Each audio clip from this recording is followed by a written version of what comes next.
Exercise 9.1 question number 8 देखिए।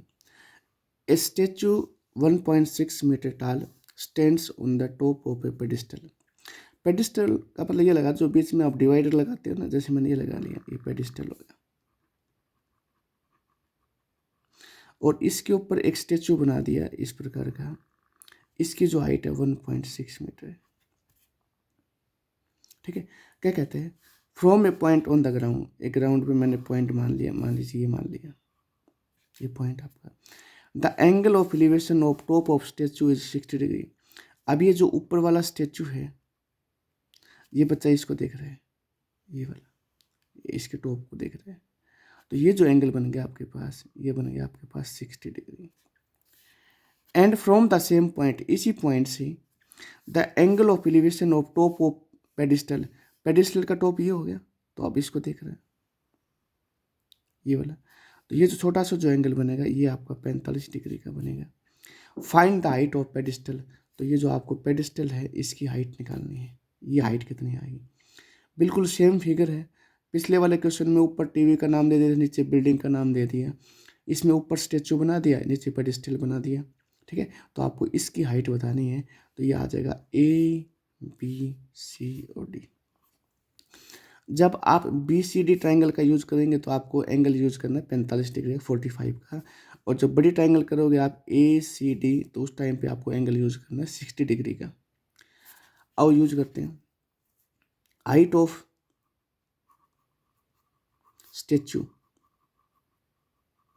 जो AB है इसकी वैल्यू दे रखी है आपको 1.6 metre. Let height of pedestal, जो BC है इसको मैंने मान लिया H मीटर,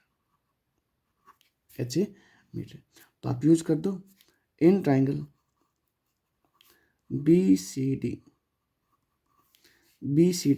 तो ये आ जाएगा हमारे पास BC अपॉन में CD और is equal to tan theta. ठीक है, तो BC मैंने H माना है, CD मेरे पास अननोन है, और ये जो हमारे पास CD इसका जो एंगल बनेगा वो बन जाएगा tan 45 डिग्री। तो H अपॉन में CD, tan 45 क्या होता है 1, तो इसका मतलब क्या आएगा, H is equal to CD आ गया, कोई दिक्कत नहीं है कि H की जो वैल्यू है वो CD के बराबर आ जाएगी। इसी प्रकार देखिए in triangle ACD, AC upon में CD, ये भी क्या आ जाएगा हमारे पास tan थीटा। AC के स्थान के ऊपर लिख सकता हूँ मैं 1.6 प्लस में H, इसको हमने H मान लिया, तो 1.6 प्लस में H, CD के स्थान के ऊपर H CD, और ये आ जाएगा हमारे पास tan 60। ठीक है, तो 1.6 प्लस में H अपॉन में जो CD है उसमें फर्स्ट इक्वेशन से मैं क्या कर सकता हूँ, CD के स्थान के ऊपर H पुट कर सकता हूँ। ठीक है, तो ये आ जाएगा हमारे पास 1.6 प्लस में H अपॉन में H, और 10 जो 60 होता है वो होता है √3। क्रॉस मल्टीप्लाई करवाएंगे तो ये आ जाएगा हमारे पास √3H is equal to 1.6 plus में H। इसके से मल्टीप्लाई करवा ली, इसके से, तो इसको H को इधर ले आओ, √3H minus H is equal to 1.6, इन दोनों में H कॉमन ले लो, तो यहाँ आ जाएगा √3, इसके स्थान के ऊपर -1 इज इक्वल टू 1.6।